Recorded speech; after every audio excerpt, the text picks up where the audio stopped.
Good afternoon, everybody. Is this functioning reasonably well? Okay, fine. Yes. Firstly, apologies on behalf of Mike for not being able to make it this afternoon. He did really want to come, but we're at a point in the cycle of preparing for a fiscal event where you just get dragged into meetings at virtually no notice, or in my case, you get dragged into doing events at virtually no notice. So here we are. But I will try and keep my sort of introductory remarks brief, and then give you as much time as possible to ask questions. The purpose of the talk was to set out the UK view of BEPS and, to a certain extent, what happens next from our perspective and what the likely influences on UK tax policy are going to be over the course of this Parliament. So if I start with the BEPS project and where we are on that, the BEPS project was something that the UK played a key role in initiating back in 2012, and it's something that we've tried to fully support all the way through. The project hasn't delivered what it was supposed to have delivered by October this year, in that it's not completed yet. There are certain actions where further work is necessary and needs to be undertaken before we can say that they are concluded. But I think significant progress has been made in a number of areas, and we have completed some actions. And really, I think everybody's mind is moving to the next phase, which is the implementation phase, whether that's done at the international level or whether it's done domestically. So the first thing that needs to be done is that we need to complete the work on some of the outstanding actions. And some of these are actually quite important in terms of the ultimate outcome of the BEPS project, and they are going to be some of the things which will be used as success measures for the overall project. So I don't think that we can say that we've really made significant stride or completed the task of changing the tax rules to tackle BEPS, while we still have some outstanding transfer pricing rules to negotiate around finance, capital and risk. Similarly, in relation to Action 6 on treaty abuse, there's quite a lot of work that needs to be done on funds and their access to treaty benefits and on what basis they should be allowed access. Because at the moment, I think we've made significant progress in relation to corporates, but there is still a sense that the rules as drafted now may unfairly penalise funds, and that's something that the Working Party 1 and the OECD is going to be looking at further over the course of the next year or so. There's also a lot of work to be done in relation to profit attribution to permanent establishments. Having looked at the permanent establishment definition and negotiated that and found a compromise agreement, they haven't yet completed the next stage of that, which is to work out, well, how does that then interface with the transfer pricing rules through doing some further work on and they will need to solve that problem through doing further work on profit attribution. And then finally, and this is of key importance to the UK, whilst we have agreed a broad architecture of new rules in relation to interest deductibility, the OECD is committed to doing further work in a couple of key areas. Firstly, on the operation of the group ratio rule, which is an optional feature of the architecture, but it's one that's going to be quite important for heavily leveraged groups that might otherwise be negatively impacted by the fixed ratio rule. And also what rules should apply in the financial services sector. The basic premise behind the OECD rules is that it applies on the basis of your net interest to EBITDA ratio. Well, if you're a financial services institution where, in effect, interest income is your normal trading income, you will almost always be a net recipient of interest. So you need to have rules that actually apply and work effectively in that sector and target any mischief that may exist there. There's also a lot of work to be done negotiating the multilateral instrument, which is the approach that the OECD has decided on as the most effective way of implementing BEPS consistently into outcomes to a consistent common timetable across the participating countries. And the UK is chairing the working group that will draft that. In fact, Mike Williams is going to be chairing that. The aim is, in effect, to write the first international tax treaty. It's not quite that simple because it won't be a normal international treaty that all the signatories sign up to. What it will do is upgrade the provisions of bilateral tax treaties that exist between all of the countries that are signatories to it. And this will hopefully enable some of the OECD BEPS outcomes that are the kind of things that you would include in tax treaties, PE definition, and the provisions about treaty abuse in a consistent way that means that you don't get differential speeds or levels of implementation across the different countries. It is legally possible to draft this treaty, but it's going to technically be a very difficult task, because there are some quite tough issues to resolve around optionality. A lot of the OECD BEPS outcomes give jurisdictions the flexibility to pick and choose between elements of the rules. And one example of that would be, again, in relation to Action 6, if you have two countries which have a tax treaty that at the present moment in time includes a principal purpose test, what would happen if one of them decides that they would like to change that and have an LOB provision? How does that work, and how do you reconcile the differences? There's also a question of how this treaty would then be implemented into law, and would it need to be ratified in the way that most international treaties are by parliaments? We're not quite sure about that yet.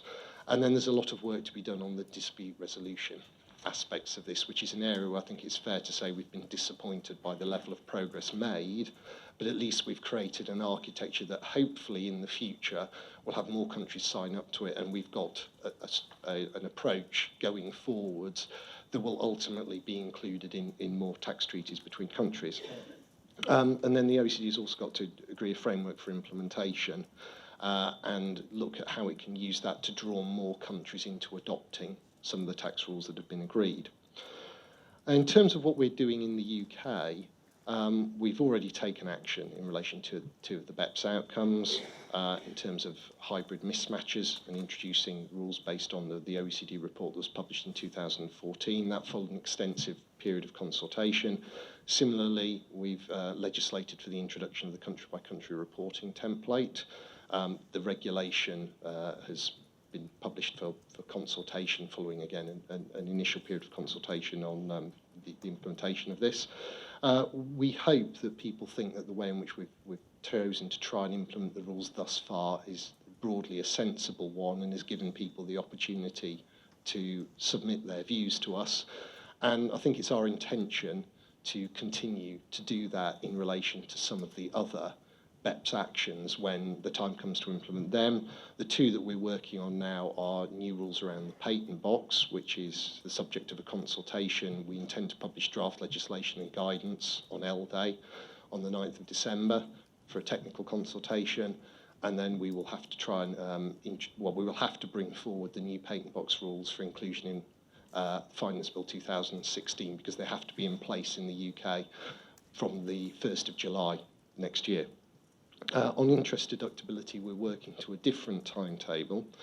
We started the consultation and published a consultation document on the 22nd of October because we were keen to do two things. We were keen not to allow too much of a vacuum to develop between the publication of the OECD report and Action 4 and us issuing our consultation and at least starting the first phase of our approach to working on the possible implementation of these rules in the UK.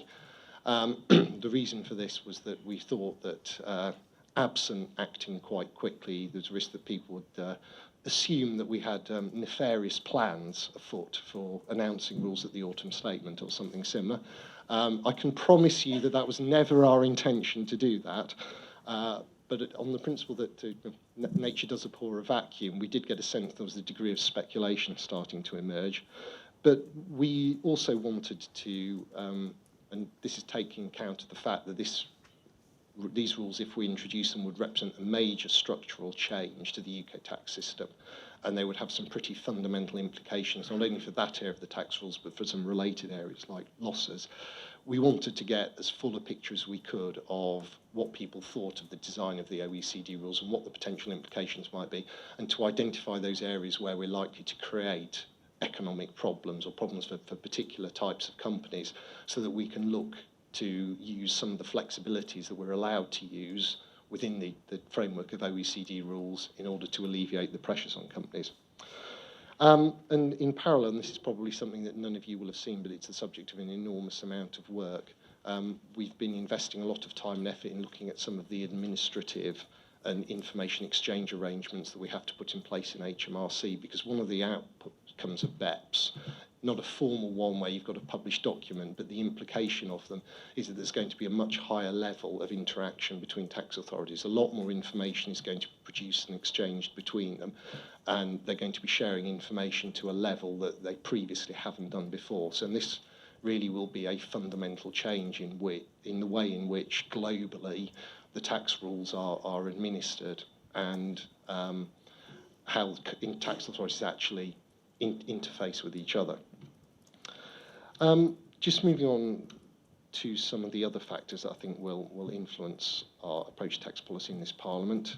We will continue to face all of the tensions that you always face when you're developing corporate tax policy about the need to achieve a fair balance between the desire for a tax system that drives investment and growth, which is particularly important in the UK because of the productivity challenge that we face, but balancing that against the need to raise revenue and enable us to achieve our target of delivering an overall financial service and eliminating the deficit by the end of the Parliament or earlier if we can. And we are also aware that whilst we do have a lot of changes afoot, and a lot of things are going to change over the course of this Parliament because of the need to implement BEPS outcomes and other things, we do what we can to create some semblance of order out of the chaos through publication of our business tax roadmap next year, which ministers have said we'll publish around the time of the budget, and also giving people a sense of what we want to do in relation to some other taxes, so through the business rates review or the ongoing review on energy taxes. And the other thing that I think is going to influence us quite a lot is the level of public, parliamentary and media scrutiny that takes place, that tax is going to be subject to. I don't think that is going to lessen over the course of this Parliament. We're going to continue to see stories about tax in the newspapers, and we're going to continue to receive parliamentary questions from MPs asking us what we're doing to solve this, that or the other perceived problem. So I don't think that there's going to be a period of stability where tax can have a lower profile and we can just focus on the technical issues. It's going to continue to be both highly technical, very busy, and it's going to be subject to a lot of scrutiny, external scrutiny from people who maybe do not fully understand the rules and how they actually work on the policy development process. And then finally, I think it is worth mentioning what's going to be happening in Europe over the next few years, because this is also going to have an influence on the UK, whether we like it or not.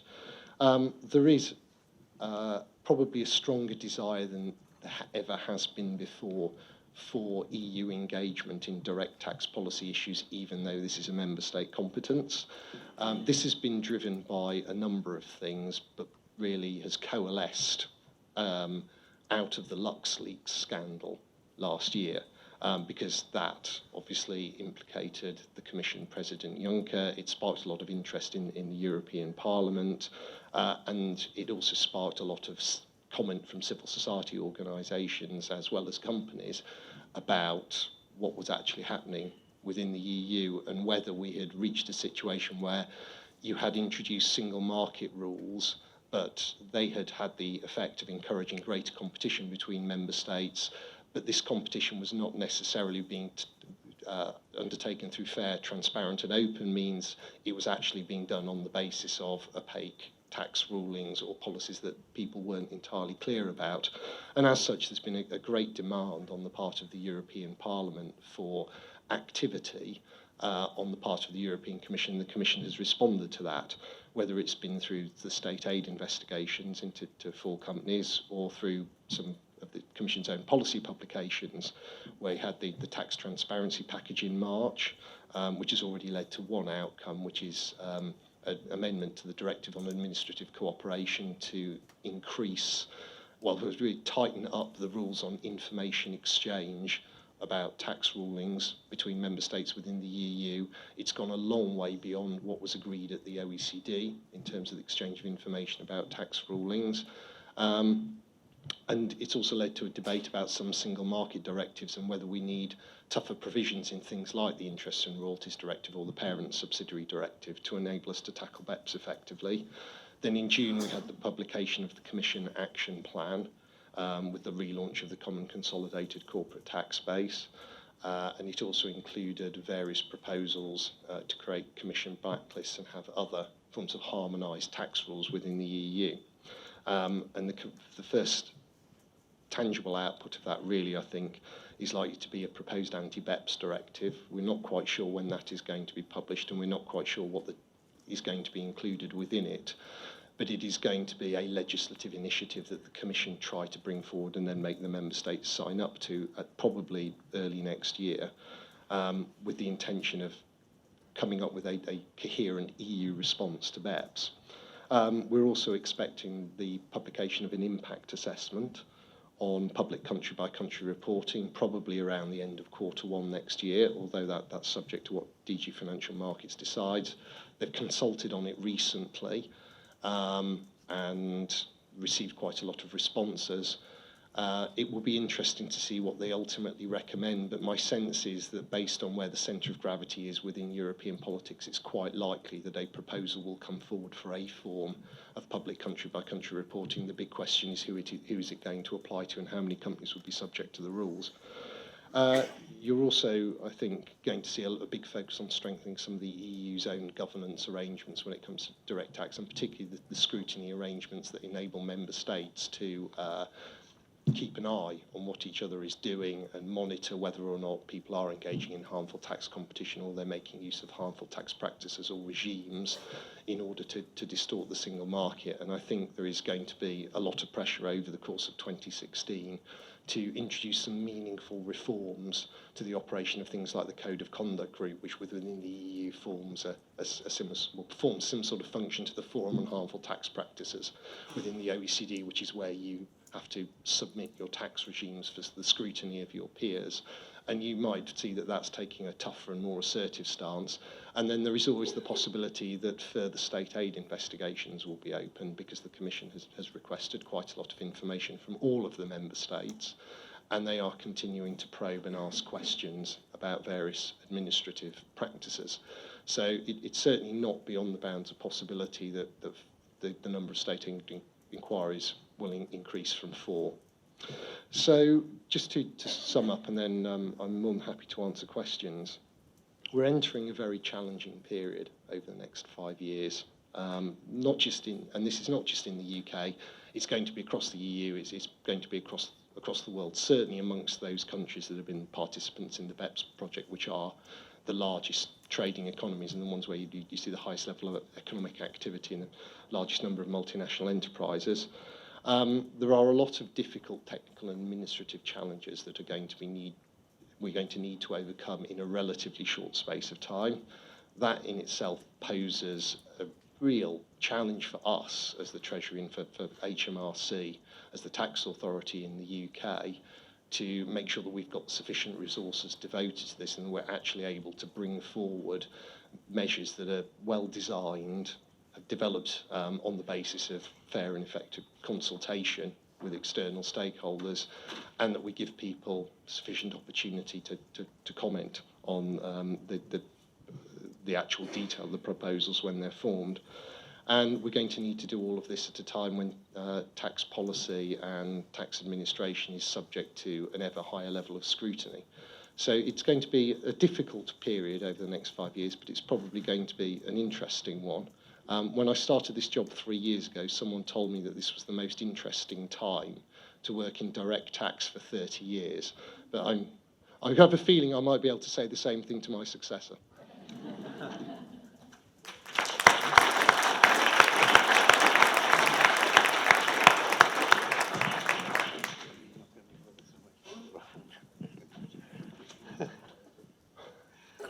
Thank you very much, Fergus. So we have a few minutes for questions and comments. I'll just start over there.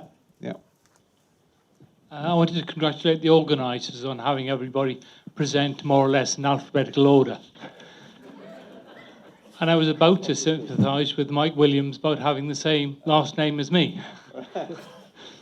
Except, of course, he isn't here. I was wondering whether, Fergus, you saw the UK as being a net gainer or loser on tax revenue as a result of the probable implementation of the BEPS proposals.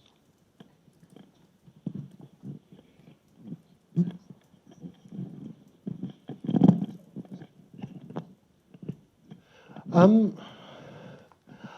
honestly think it's going to be very, very hard for us ever to quantify what the net benefits to the UK have been from BEPS. Are we likely to get some additional revenue from some of the measures that we could introduce? Yes. I mean, we, as set out in various budget documents, we're likely to get a net positive revenue impact from the rules on hybrids. If we introduced rules on interest deductibility, again, we'd almost certainly have a net positive impact on the exchequer. But that just tells you a very small part of the story. And what we don't know, and we will never be able to quantify, is, well, what's actually going, the impact of behavioural and cultural change within companies? Because I get a sense that people have accepted that we're moving into a new era in terms of tax planning and what's deemed to be acceptable and what's deemed not to be acceptable. Now, logically, that would mean that you would expect those jurisdictions where companies have the majority of their activities to find that more profits are taxed in those locations. I think that's probably something that is genuinely likely to happen, but I don't think we'll ever really be able to quantify it. And even in relation to some of the measures that we would introduce that be specific, yes, we cost them, we get the OBR to scrutinise those costings, but ultimately these are lick a finger and stick it in the air exercises. The OBR's responsibility is to produce a central estimate, and we don't really track, because it's very hard to do, exactly how much revenue we raise. So yes, on balance, I think we will be a net beneficiary, but I don't think we'll ever be able to say, as a result of the BEPS project, the UK Exchequer benefited to the tune of X, Y, or Z billion pounds. Thank you. Thanks. Yeah. Question here at the front, Extra.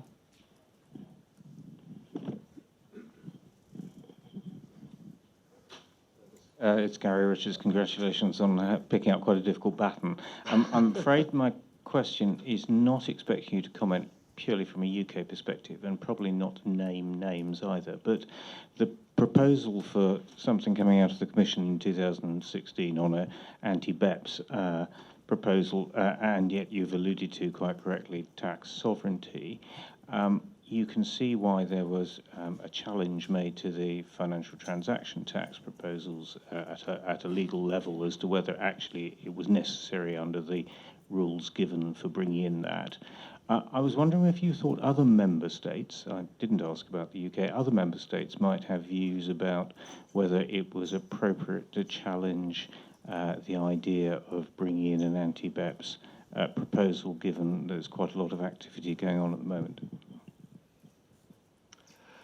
I mean, possibly. I think the challenge that we and all member states face at the moment is no one actually knows what's going to be in this thing.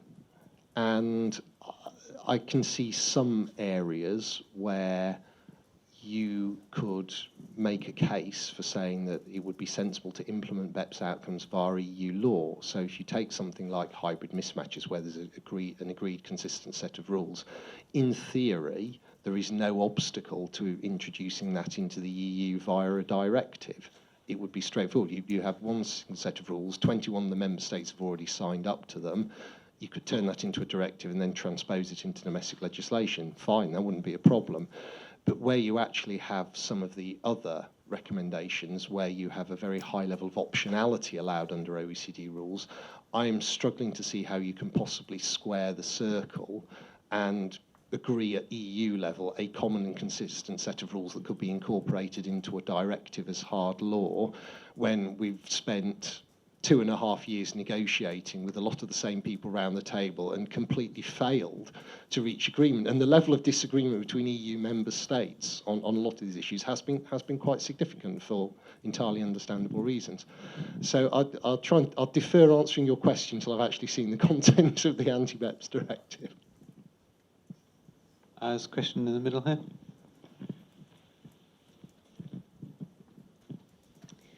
Adrian Curtis from Aviva.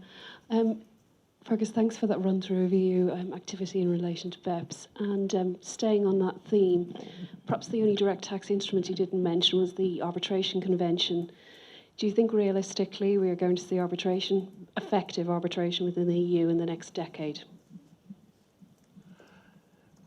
Actually, I do, because I think there's a lot of support for it amongst the key players within the European Union. The Commission is very firmly behind it. They think that this is a sensible proposal. It supports the effective operation of the single market, and I think a lot of the bigger and more internationally engaged member states support it. So my sense is that there is a sufficient level of support for this ultimately to get through and become a much more effective piece of legislation. But how long it will take is a somewhat different question. And in the way of these things, it could take some time until everybody is happy with what they're being asked to sign up to.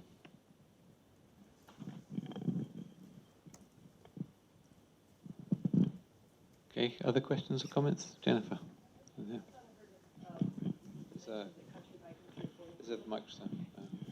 Country-by-country reporting was something that could be disclosed publicly or revealed, and I didn't know if that's, you know, just a murmuring or where that's coming from, just simply because I would think that if that were to be known to be public, that might maybe alter what you get on those forms potentially. I don't think, I mean, it's, I'll start with saying it's up to the European Commission to come forward with a proposal. Personally, I don't think they can come up with a proposal which is to publish the OECD reporting template for two main reasons. Firstly, to do so would effectively be to overturn what was agreed within the OECD, and I think to do that would really damage the relationships between tax authorities within the EU and those outside it, and that would actually be detrimental to everybody. And secondly, because if you are going to publish figures about the tax position of a company, they really do need to be audited and accurate, and the information that's to feed into the CBCR reporting template is just taken from company systems. It doesn't need to be audited because it's going to tax authorities for risk assessment purposes. But I don't think many companies will be happy putting those figures in the public domain, because they then may change and inevitably questions will be asked. So I think you have to come up with a different model. I'm just on that. Am I right in thinking this is not actually a tax issue, so it doesn't require unanimity for it to be approved by the EU? That's right. It would be taken forward under a QMV procedure. The precedent for that was set when they passed the CRD4 legislation. So I don't think, in the way of these things, and given the way bureaucratic minds work, we could try and set a new precedent with this. Okay. Another question over here. Yeah.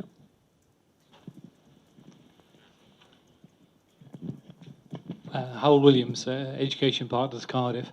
This isn't a political question, but this morning we heard that Revenue were about to announce a large number of job losses, and it was stated that there were going to be probably a large number of the more experienced officers leaving.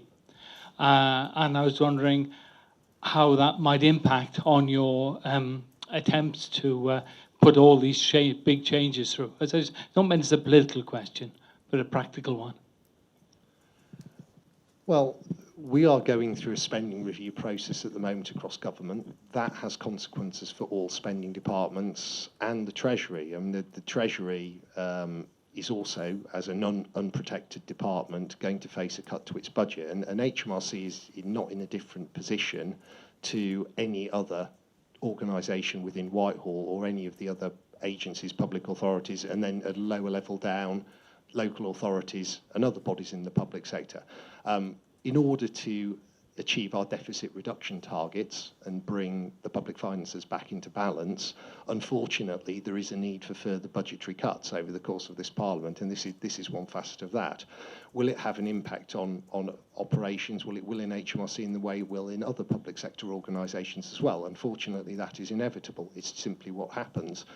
However, I mean, HMRC has also benefited from quite a lot of additional investment over the course of the last Parliament, in terms of both the information technology that supports it and in terms of recruitment of specialist staff. And hopefully it will continue to be able to function as a very effective tax authority.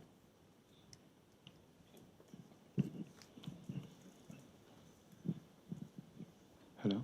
Hi. You alluded to the challenges posed by the Transparency Tax Ruling Directive. Could you say a bit more about that?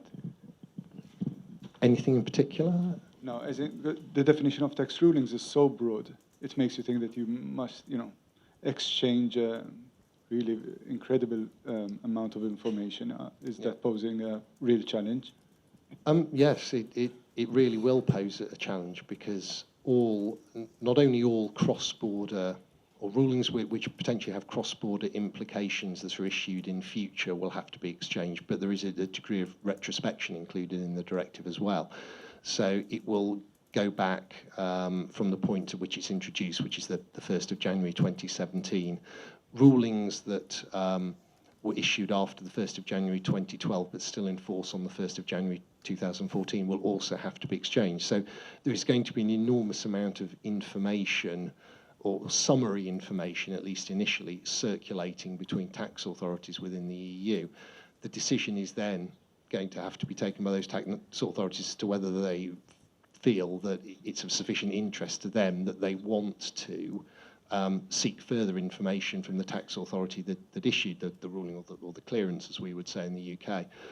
Personally, I think that the biggest challenge for tax authorities is not actually going to be issuing these themselves. It's actually going to be scrutinising what they receive from other people and working out what's important to look at and relevant and useful, and what's simply background noise that they want to discount. And that is going to be something that poses real problems, because one thing that the negotiation of this directive did reveal was that there was some very significant variations in the approaches taken by individual member states to this.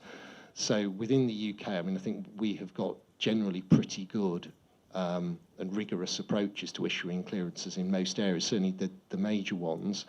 But then again, just because of differences in law, you have one EU member state that was issuing 15,000 rulings in a year.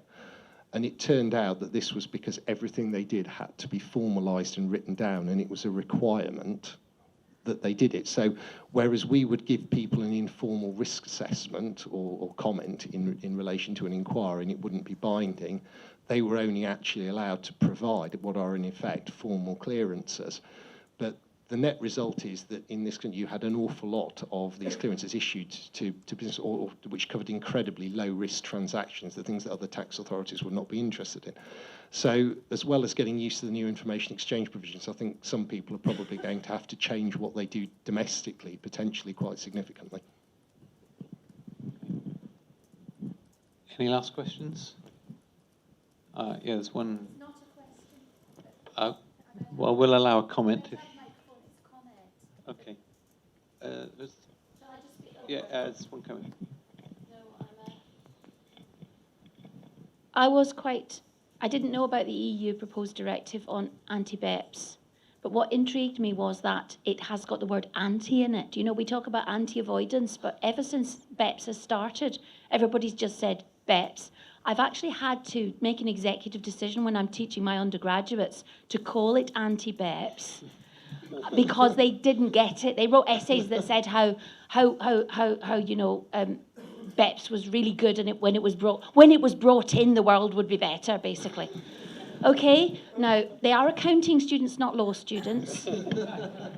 Where I work, there's actually a module called Introduction to Financial Crime that they take exams in, and they have several others that, to me, they should be called to, prosecuting financial crime or something like that.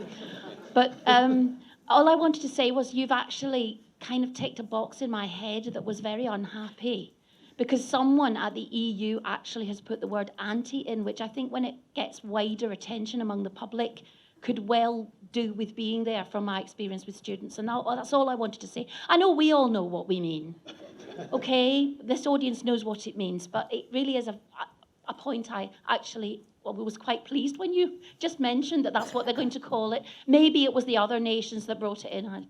I don't know. But anyway, somebody's got a literal mind out there. Okay, thank you. It certainly wasn't Thank you us. so much for listening. And I'm Stephanie Little from, I always forget to say who I am, from Leeds Business School. Thank you. Okay, thank you very much for that. That's very helpful. We should have called it an anti-BEPS and UK tax policy conference. I think I sense that people are ready for a drink. I'd like to thank Fergus in particular. Thanks very much for coming. And the kind of range of activities and points which you've just run through is it's clear that you need far more resources in HM Treasury. So anyway, thank you very much to Fergus, and thank you to all the other speakers.